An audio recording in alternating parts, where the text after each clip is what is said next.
When the situation of COVID-19 is still grim, the American people once again spent a bloody and violent day. 10 people, including a policeman, were killed in a shooting in Boulder, Colorado, on March 22 local time. Just a few days ago, a shooting in Atlanta killed 8 people, including 6 Asian women, triggering a wave of Stop Asian Hate protests across the United States.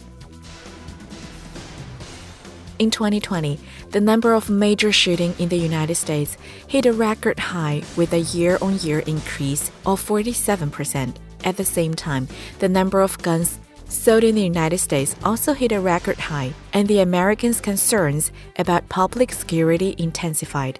Since the beginning of this year, there have been frequent shootings across the United States.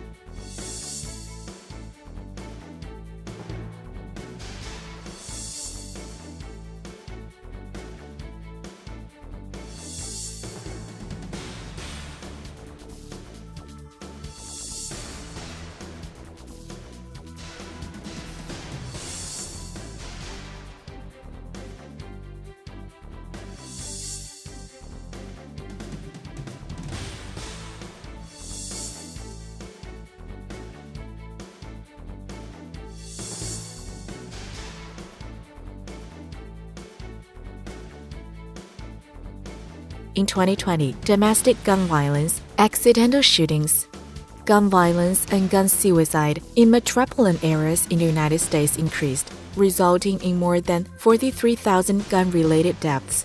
This is also the first time that more than 40,000 people had died in gun violence in the United States since there were complete records.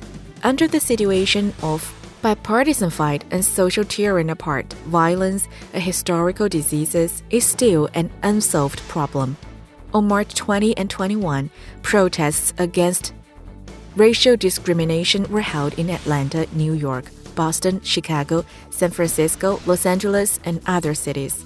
Riots, racism, and the gun problem are all chronic diseases of American society. In this country that boasts of respect for human rights, under the shadow of COVID-19 wreck, economic recession, ethnic conflicts, and social separation, the American society has been further torn into parts, resulting in more frequent crimes of gun violence.